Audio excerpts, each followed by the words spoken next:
확실히 아이들이 왔다 갔다 하니까 생기가 있죠? 생기가 있어요. 오늘 어제죠? 어제 봄비가 내렸습니다. 그런데 뭐 너무 조금 와서 좀 흠뻑 왔으면 좋았을 뻔했는데 봄비가 내리는데 그러더라고요. 흙비가 내린다. 흙비가. 비가 많이 내렸으면 좀 깨끗해지는데 뭐 이거 내리는 것도 아니고 안 내리는 것도 아니고. 그래서 이 대기 중에 요새 미세먼지가 엄청 나쁨이잖아요. 계속 나쁨이더라고요. 그 먼지를 전부 이제 머금고 이렇게 비가 내리니까 주일날 차를 열심히 닦아놨더니 이 모양으로 또 만들어 놓더라고요. 그래서 오늘 오자마자 물을 뿌리고 세차를 했습니다. 뭐 걸레로 닦아서 안 되고 물을 한번 쫙 뿌리고 싹 닦으니까 깨끗해지더라고요. 그런데 이것을 보면서 그런 생각이 들어요. 이 흙비처럼 내리는 죄는 무엇으로 씻을 수 있을까? 여러분, 우리가 하나님 앞에 늘 정결하게 살아야지, 올바로 살아야지 얼마나 다짐을 많이 합니까? 그런데 우리의 마음은 그게 아니에요. 우리의 마음 속에서는 온갖 악한 그러한 생각들이 듭니다. 그러면 우리 안에 있는 그 죄를 무엇으로 씻을 수 있을까? 흙비는 물을 뿌려서 깨끗하게 할 수 있는데 우리의 심령은, 우리의 마음은, 우리의 죄는 어떻게 씻을 수 있을까? 그럼 뭘로 씻을 수 있어요? 다른 건 안 됩니다. 오직 예수 그리스도의 대속의 은혜, 오직 예수님의 십자가만이 우리의 죄를 씻을 수 있어요. 우리 가운데 우리의 죄 모습이 보여지면 주님 앞에 내려놔야 합니다. 그럴 때에 깨끗이 씻어지는 것이죠. 우리가 살면서 그런 이야기 많이 해요. 아휴, 죽을 뻔했다. 아이고, 살 뻔했다. 그런 말 종종 하죠. 이 말의 의미는 무엇이냐면 생사 고비를 나타내는 말이죠. 정말 삶과 죽음의 길에 놓였었다. 그런데 이 두 가지 중에 여러분 어떤 게 더 불쌍할까요? 여러분, 죽을 뻔했다라는 것은 죽지 않고 살았다 이 얘기죠. 정말 위험한 상황이었는데 죽을 뻔했는데 살았다는 거예요. 근데 살 뻔했다라는 얘기는 뭐예요? 죽었다는 얘기죠. 살지 못하고 죽었다는 얘기예요. 그러니까 죽을 뻔한 것이 훨씬 낫다는 것이죠. 한 번의 실수로 죽을 뻔한 사람이 될 수도 있습니다. 또 반면에 한 번의 성공으로 살 뻔한 사람도 될 수 있다는 것이죠. 그러한 경우 우리가 성경에서 어떻게 찾아볼 수 있냐면 노아의 방주를 만들 때에 구경하던 사람들이 있어요. 노아의 말을 귀담아 듣지 않았습니다. 방주를 보면서 조롱을 하고 얼마나 그렇게 업신여겼습니까? 그런데 그들은 눈앞에 구원의 길을 두고도 죽었던 살 뻔한 사람들이죠. 살 뻔한 사람이었어요. 그들은 노아의 말을 듣고 방주에 올라타면 죽을 뻔한 것이 아니고 살 뻔했어요. 그런 사람이 또 있습니다. 가룟 유다죠. 가룟 유다가 마지막 만찬 때 예수님의 마음을 새겼다면 그는 살 뻔했어요. 그런데 죽었죠. 또 있습니다. 여러분, 빌라도 있죠. 빌라도는 분명 예수님을 딱 신문을 하고 보니까 죄가 없어. 그러면 끝까지 예수님이 죄가 없다라고 했으면 그는 살 뻔했어요. 또 있습니다. 사도 바울을 신문하기 위해서 왔던 아그리빠 왕이라는 사람이 있어요. 그런데 사도 바울이 아그리빠 왕에게 복음을 전합니다. 관심 있게 들어요. 그런데 나중에 뭐라고 하냐면, 야, 네가 그 이상한 복음을 나한테 전하는구나, 거부를 해요. 그때 사도 바울의 복음을 들었으면 이 아그리빠 왕은 살 뻔했는데 결국은 죽었죠. 반면에 죽을 뻔한 사람들이 있어요. 누구냐면 우리가 잘 알고 있는 예수님을 3번 부인했던 베드로. 그는 죽을 뻔했어요. 그냥 영원히 예수님을 부인하고 그렇게 죽을 뻔했지만 그는 회개했죠. 그래서 이 베드로는 순교에 이르기까지 이렇게 하나님 앞에 귀 쓰임 받게 됩니다. 그보다 더 죽을 뻔한 사람이 있어요. 예수님과 함께 십자가에 매달렸던 강도들이 있습니다. 그런데 그 가운데 오른편이 뭐라고 그러냐면, 예수님, 주님께서 낙원에 가시면 저도 좀 기억해 주세요. 그때 예수님께서 마지막 숨을 거두시면서 너도 낙원에 있으리라 이렇게 축복하시죠. 이 사람도 죽을 뻔했어요. 지옥 갈 뻔했습니다. 그런데 마지막 십자가에서 예수님을 만났죠. 그래서 죽을 뻔한 인생이 살게 되었다는 것이죠. 여전히 이 세상에는 죽을 뻔한 사람, 살 뻔한 사람들이 존재합니다. 그렇다면 나는 어떠냐는 것이죠. 나는 죽을 뻔한 사람이냐 아니면 살 뻔한 사람으로 살고 있느냐. 왜냐하면 그 결과가 참으로 무섭습니다.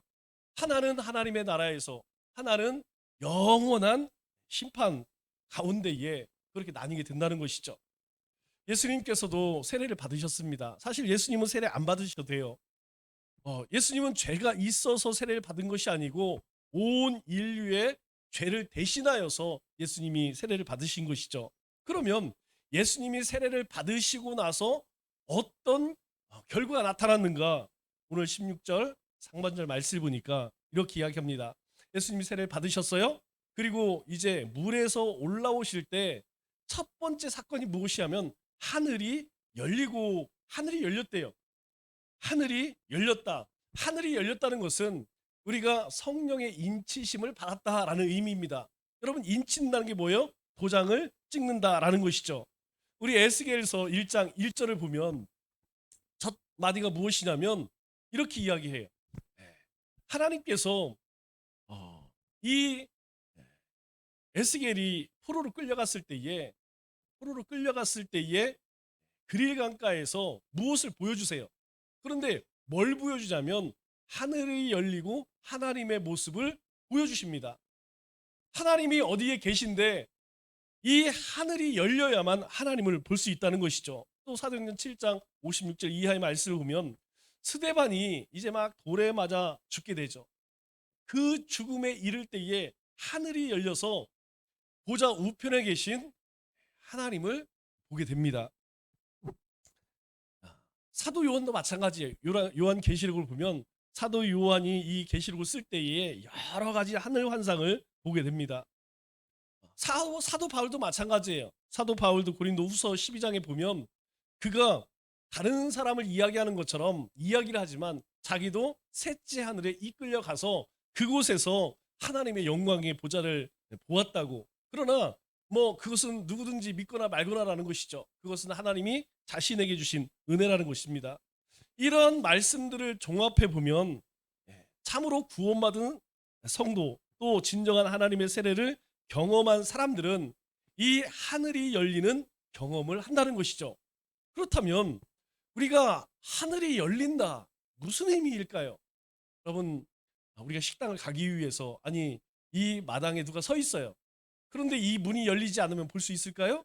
볼 수 없다는 것이죠. 이 문이 열려야만 문 밖에 있는 누군가를 볼 수 있다는 거예요. 바로 하늘이 열린다는 것은 하늘의 보좌에 앉으신 하나님을 본다는 것입니다.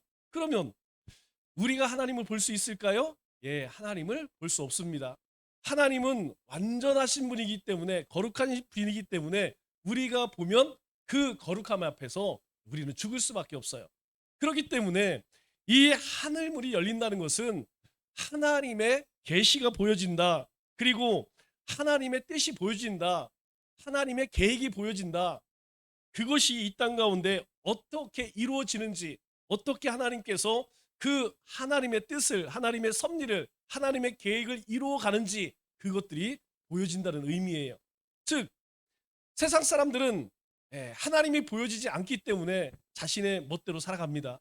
그러나 우리는 하나님이 보여지기 때문에, 하나님의 말씀의 계시의 의미를 알기 때문에 우리는 하나님 앞에 예배드리고 하나님께서 금하신 것은 하지 않고 하나님이 기뻐하시는 일들을 쫓아 살아가게 되는 것이죠. 그것이 무엇이냐면 하늘이 열렸다라는 거예요. 즉 우리가 하나님 앞에 예배드릴 수 있는 것, 우리가 세상에서 빛으로 소금으로 살아가는 것, 그것은 하늘이 열려졌기 때문에 우리가 하나님 계시를 보고 그 계시를 쫓아 살아간다는 것이죠. 뭐 우리나라도 마찬가지지만 지금 이 시대에도 수많은 선교사들이 있어요. 오늘 신문을 보니까 우리나라에서 파송한 공식이에요. 공식 파송자가, 파송 선교사님이 2만 9천 명 정도 되더라고요. 이건 공식적으로 보낸 분입니다. 예, 각 교회에서 개별 교회에서 보낸 것은 빠진 것이죠. 각 교단에서 공식으로 보낸 2만 9천 명. 여러분 그 선교사님들 가운데는 해마다 수십 명 때로는 수백 명에 이르기까지 순교를 하세요. 우리나라도 마찬가지예요. 우리가 이렇게 쉽게 하나님을 예배할 수 있는 것은 순교자들의 피로. 우리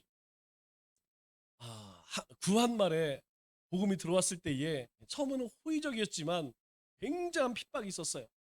수많은 사람들이 그렇게 순교를 당했습니다. 그러면 그 사람들이 왜 자신의 목숨까지 내어놓으면서 복음을 전하려고 했을까요? 왜냐하면 다른 게 아닙니다. 하늘이 열렸기 때문에, 하늘이 열려서 하나님을 보았기 때문에, 하나님의 말씀이 이 땅 가운데 이루어지는 것을 보았기 때문에 그들은 그렇게 순교할 수 있었던 것이죠. 즉 하늘이 열리는 것을 보게 되면 여러분 두렵지 않다는 것이죠. 하늘이 열려지면 피곤하지 않고 낙심하지 않고 절망하지 않는다는 것입니다. 여러분 이 말씀을 바꿔 이야기하면 하늘이 열려지지 않으면 반대 현상이 일어나요. 우리가 별거 아닌 일에도 낙심하게 되고 절망하게 되고, 그리고 이 신앙생활하는 게 왜 이렇게 피곤한지 몰라요. 그리고 알 수 없는 두려움과 근심 걱정 때문에 늘 잠을 자면 잠 잔 것 같지도 않고. 왜 그러느냐? 하늘이 열려지지 않기 때문에. 하나님께서 우리에게 하신 그 약속의 말씀들이 눈으로 귀로는 들려지는데 우리의 마음에 이르지 못한다는 거예요. 하나님께서 내 인생 가운데 어떤 계획을 갖고 계신데 그게 보여지지 않는다는 거예요. 우리 인생 가운데 하나님이 주신 비전이, 꿈이 있는데 그 꿈이 무엇인지, 내가 무엇을 위해 살고 있는지 이게 잘 보여지지 않는다는 것이죠. 그러니 신앙생활이 힘이 들어요. 피곤합니다. 그리고 늘 불평불만할 수밖에 없는 것이죠. 그래서 하늘이 열려지는 경험을 한 사람은 어떤 경우에도 하나님이 주신 믿음을 잃지 않습니다. 하나님이 주신 그 비전을 붙들고 살아간다는 것이죠. 하나님의 나라를 향해서 많은 시련이 있지만, 많은 어려움들이 있지만 담대하게 나간다는 거예요. 그리고 그 입술에는 찬송이 끊이지 않습니다. 여러분 나도 모르게 찬송을 부르고 하나님 앞에 나도 모르게 중얼거리고, 그 이야기는 무엇이냐면 이미 내 삶 속에는 하늘이 열려져 있다는 것이죠. 또 예수님이 세례 받으시고 나서 또 한 가지 역사가 일어나는데 그게 무엇이냐면 16절 하반절 말씀을 보니까 이렇게 말씀합니다. 하나님의 성령이 비둘기같이 내려, 성령이 임했다라는 것이죠. 여러분 진정한 세례는 무엇이냐? 성령 체험을 경험하는 것입니다. 그것은 단순하게 형식, 우리가 세례를 받고 나오면서, 저는 시냇물에서 했어요. 밖에 나가서. 그때 이제 물속에 들고 나오면서 그러죠? 할렐루야 그렇게 하라고 하더라고요. 그때 뭐 중학교 2학년 때인가 1학년 때인데 뭐 알겠습니까? 목사님이 하라고 하는 거지. 그런 형식이 아니라는 것이죠. 전 인격적으로 하나님의 임재를 경험한다는 것입니다. 아, 하나님이 나를 사랑하는구나. 하나님 나와 함께 하시구나. 하나님이 어떤 분인지 알고 그 분으로 인하여서 기뻐하고, 그리고 그 하나님의 말씀에 순종하는 삶을 살아가게 된다는 것이죠. 이 같은 성령의 임재는 사실 제자들에게도 임했습니다. 예수님도 공생애를 시작할 때 성령이 임했고, 이제 예수님께서 승천하시고 마가의 다락방에 모였을 때에 바로 그 다락방 가운데에 성령이, 불같은 성령이 임하게 되었죠. 그래서 그들은 성령을 어떻게 소리를 들었고 성령의 바람을 맞았고 성령의 불을 보게 되었던 것이죠. 이것이 예수님이 세례 받을 때 있었던 일입니다. 그런데 16절 말씀을 보니까 그 성령이 임하는데 어떻게 임했느냐? 비둘기같이 내려, 이렇게 이야기해요. 제자들에게 내렸던 성령과는 좀 다릅니다. 성령이 임했는데 무엇 같은 성령이냐? 비둘기 같은. 그럼 왜 비둘기 같으냐?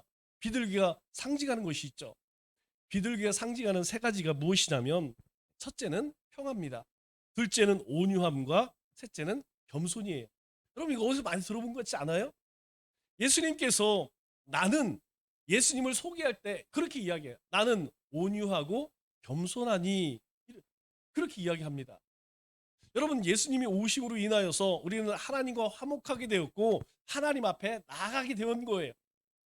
이 땅의 진정한 평화는 무엇으로 이룰 수 있을까요? 여러분 경제로 아니면 외교로 그거 불가능합니다. 오직 이 땅의 평화는 복음 외에는 불가능해요. 다 시약에서 이 비둘기같이 오셨다는 것은 무엇이냐면 바로 우리 가운데 예수님께서 어떤 분이신지 우리에게 말씀해 주는 것이죠. 예수님의 속성이에요. 예수님이 성령의 임재와 충만함이 필요했다면 예수님께서 성령의 임재와 충만함이 필요했다면 우리는 어떨까요? 뭐 두말할 필요 없겠죠. 예수님조차도 공생일을 시작할 때에 이 성령의 임재하심 없이 성령의 충만하심 없이 할 수 없었다면 오늘 우리도 마찬가지라는 거예요. 우리도 우리의 힘으로 우리의 믿음을 지켜나가기 어렵다는 것입니다. 믿음뿐만 아니에요. 사명도 마찬가지입니다. 성령의 임재와 능력 없이 하나님이 나에게 맡겨주신 사명 감당하기 참 어렵다는 거예요. 여러분 우리가 신앙생활하면서 내 안에 어떤 문제들이 자꾸 발생한다고 하면 지금 10중 8구는 성령 충만하지 못하는 거예요. 겨울철에 잘 나가는 게 뭐냐면 배터리입니다. 여러분 이 배터리가 방전이 되면 시동이 걸려지지 않아요. 그럼 시동이 걸려지지 않으면 뭐 아무리 좋은 차라 할지라도 움직일 수밖에 없어요. 그래서 이 배터리의 양을 잘 겨울철에는 체크해야 합니다. 마찬가지라는 것이죠. 내가 하나님의 영으로 얼마만큼 충만하고 있느냐. 그런데 이 배터리가요 어떤 기준 이하로 떨어지면 아예 시동이 걸려지지 않아요. 그것을 우리가 빨리 캐치를 해야 합니다. 왜냐하면 우리가 우리 안에 하나님의 영이 그 마지노선을 이하로 떨어지게 되면 여러분 그때는 심각한 문제가 생긴다는 것이죠. 왜 그러냐면 여러분 성령 충만하지 않고 우리가 봉사할 수 있나요? 누구를 가르칠 수 있나요? 아니면 우리가 기도할 수 있나요? 전도할 수 있나요? 없다는 것이죠. 그러면 결국 신앙생활이라는 게 의지와 책임감으로 할 수밖에 없다는 거예요. 여러분 이것보다 힘든 게 없습니다. 여러분 우리의 가정에서도 우리의 아내들이 가정일을 돌보고 또 나가서 삶의 터전 일할 때에 만일 먹고 사는 그 목적으로 산다면 여러분 힘들어서 못해요. 그런데 우리의 가정에서 헌신하는 이유는 무엇이냐면 사랑이 있기 때문에 아내를 사랑하고 남편을 사랑하고 자식을 사랑하기 때문에 내가 땀을 열심히 일하고 집안에서 봉사하는 것 힘이 들지 않는다는 거예요. 하나님의 일도 마찬가지라는 것입니다. 하나님이 우리를 부르실 때 왜 성령을 부어주셨느냐. 우리의 의지라는 것이 우리가 기분 좋을 때는 해요. 우리의 신념이라는 것이 내가 감당할 수 있을 때는 합니다. 그러나 그것이요 어느 정도 가다가 지속되지 못한다는 것이죠. 지속이 안 돼요. 왜냐하면 사람들이 관심 가져주지 않고 누군가 그렇게 내가 하는 것에 대해서 알아주지 않으면 여러분 점점 하나님의 일은 그렇습니다. 하나님의 이름은 사역은 사람의 힘으로 어렵다는 것이에요. 예, 어느 정도 한 5년 10년 정도는 합니다. 그런데 결국에는 어때요? 결국에는 다 나자빠질 수밖에 없다는 것이죠. 성령의 임재와 성령의 능력을 받아야만 하나님의 일을 할 수 있다는 것이에요. 그렇기 때문에 성령의 역사는 우리로 하여금 두 가지를 가능케 합니다. 첫째가 무엇이냐면 하나님의 섭리와 하나님의 환상을 보게 된다는 거예요. 하나님께서 내 인생 가운데 우리 가정 가운데에 우리 주님의 몸된 교회 가운데 어떻게 일하시는지 하나님의 영이 우리 가운데 있으면 보여진다는 거예요. 그뿐만이 아닙니다. 환상이 뭐예요? 비전 아니겠습니까? 하나님께서 우리의 눈을 열어주셔서 우리 인생 가운데 어떤 계획을 갖고 계신지 그것이 보여진다는 거예요. 여러분 사람이 꿈이 없이 소망이 없이 살아갈 의욕이 납니까? 여러분 우리의 자녀들을 키울 때 우리의 자녀들을 뭘 기대합니까? 야 우리 자녀는 뭐 됐으면 좋겠어. 아 누구랑 만났으면 이렇게 했으면 좋겠어. 이런 소망을 갖기 때문에 자녀 키우는 것이 힘들지 않아요. 우리 인생도 마찬가지입니다. 우리 인생 가운데 하나님이 행하실 일들이 보여지면, 하나님의 비전이 보여지면 여러분 흔들리지 않는다는 것이죠. 사도 바울은 그걸 뭐라고 이야기해요? 표대라고 이야기합니다. 우리가 살아가는 표대가 보여지면 여러분 힘이 들지 않아요. 그런데 성령 충만하면 그게 보여져요. 그런데 성령 충만하지 않으면 내가 지금 무엇을 향해 살아가고 있는가, 내가 뭐 하며 살고 있는지 여러분 그것이 좀 느껴지지 않는다는 것이죠. 두 번째는 무엇이냐면 주님이 우리에게 맡겨주신 생명사역을 감당할 수 있다는 것입니다. 여러분 신앙의 가장 정점이 무엇이냐면 바로 증인된 삶이에요. 우리가 예배를 하고 기도를 하고 말씀을 배우고 뭐 제자 훈련을 하고 뭐 성탐으로 여러 가지를 해요. 여러분 궁극적으로 그 왜 할까요? 그 자체를 하나님이 기뻐하시지만 그것을 통해서 이 땅에 하나님이 우리에게 명령하신, 하늘에서 하나님의 뜻이 이루어진 것처럼 이 땅에 나를 통해서 하나님 나라가 이루어지기를 원하신다는 거예요. 결국 우리가 복음을 전하는 것, 누군가 가서 예수 믿으시오, 여러분 이것이 쉬울 것 같지만 하나님의 영으로 충만하지 못하면 여러분 어렵습니다. 어려워요. 우리가 전단지 이거 하는 것이 그리 쉬워 보이지만 막상 현장에 가서 여러분 쉽지가 않아요.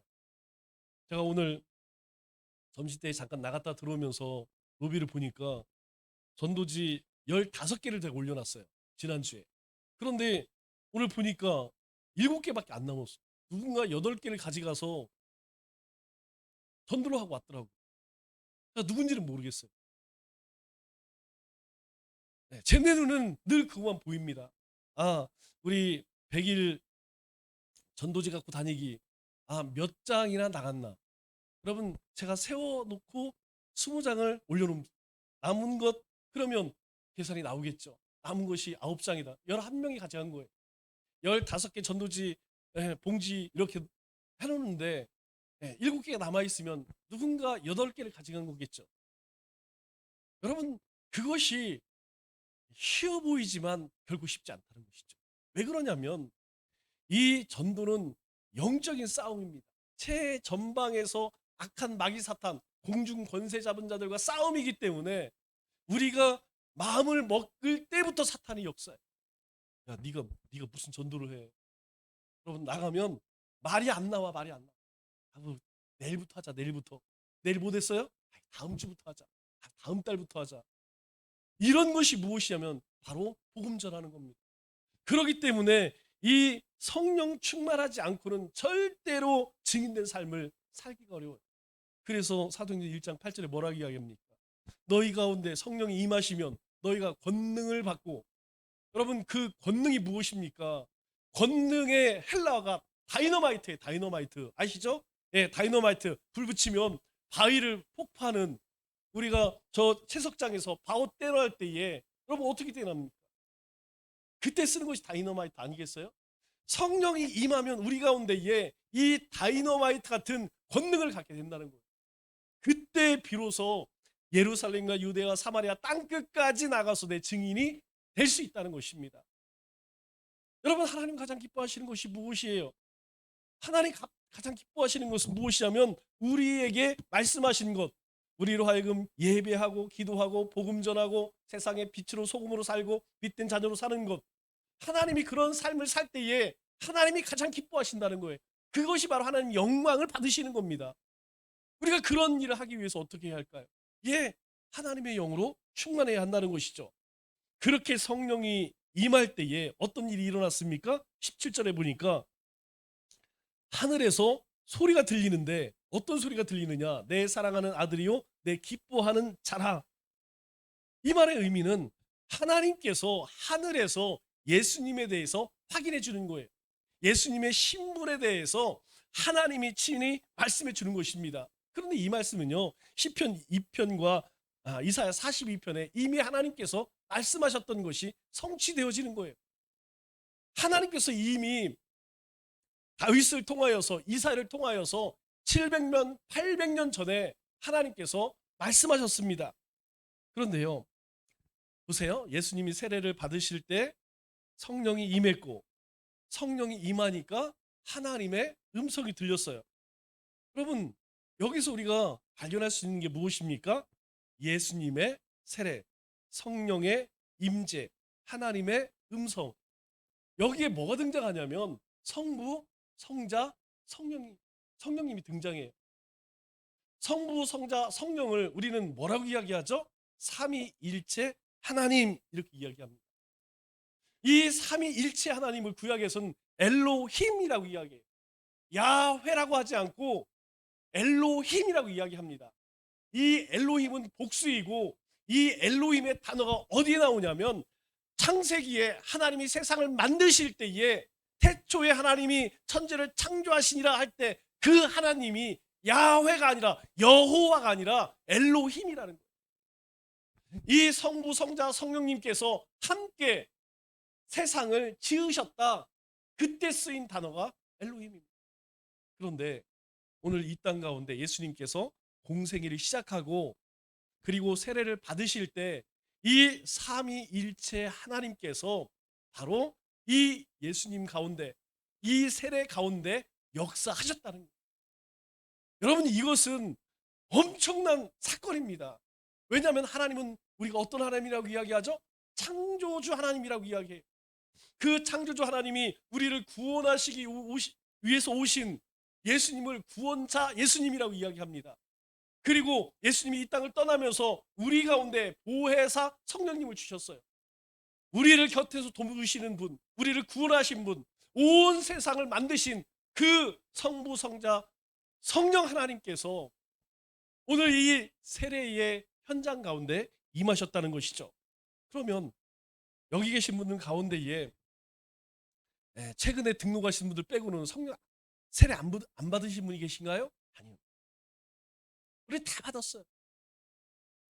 여러분, 우리는 다 세례 받았어요. 그 세례를 받았다는 건 무엇입니까? 우리가 세례를 받았다는 것은 우리가 예수님을 믿어 우리가 세례 받은 거 아니에요? 그러면 우리의 삶에는, 지금 우리의 심령에는, 우리가 행하는 모든 일들 가운데는 엘로힘 삼위일체 하나님께서 함께 하심을 우리에게 보여주시는 거예요. 예수님이 있었던 이 성령의 임재가 오늘 우리의 삶 속에 매일매일 나타나야 하는 이유가 무엇이냐? 바로 이것입니다. 이 삼위일체 하나님께서 언제 역사하셨습니까? 예수님께서 이제 공적인 사역을 시작하실 때, 즉 하나님께서 주신 사명 감당하실 때, 이 얘기는 뭐예요? 우리가 하나님의 나라를 위해 살아갈 때에 우리가 예배를 드리거나 기도를 하거나 복음을 전하거나 우리가 세상의 빛으로 소금으로 살아갈 때에 하나님 엘로힘 하나님께서 우리에게 힘을 주신다는 것, 우리를 붙드신다는 것, 우리를 인도하신다는 것입니다. 그래서 우리로 하여금 이 성령 세례는 단회적이지만 성령 충만은 내가 사모하고 갈망할 때 부어진다는 거예요. 그래, 은혜의 자리를 우리로 하여금 잃지 말라는 것입니다. 여러분, 은혜의 자리가 어디예요? 예, 말씀이 있는 곳이에요. 찬송이 있는 곳입니다. 기도하는 곳이에요. 그 곳에 우리가 있을 때에 그 하나님의 영으로 충만해진다는 것이죠. 그래야 하나님의 뜻이 보여집니다. 하나님의 섭리가 보여져요. 하나님의 환상이 보여집니다. 그래야 우리가 믿음 생활하는 것이 기쁘고 즐겁고 행복하다는 것이에요. 여러분, 그뿐만 아니라 우리의 영혼이 잘 돼야 우리 일상이 즐겁습니다. 여러분, 우리의 심령이 불편하면 우리 일상이 행복할 수가 없어요. 이것이 신앙의 원리입니다. 말씀을 맺겠습니다. 남은 3일도 성령 충만함으로 하나님의 온전하신 뜻을 깨닫고 예수 그리스도의 구원하심에 감사하고 찬양하고 예배의 삶을 살아가는 우리 믿음의 권속들 되시기를 주님의 이름으로 축원합니다.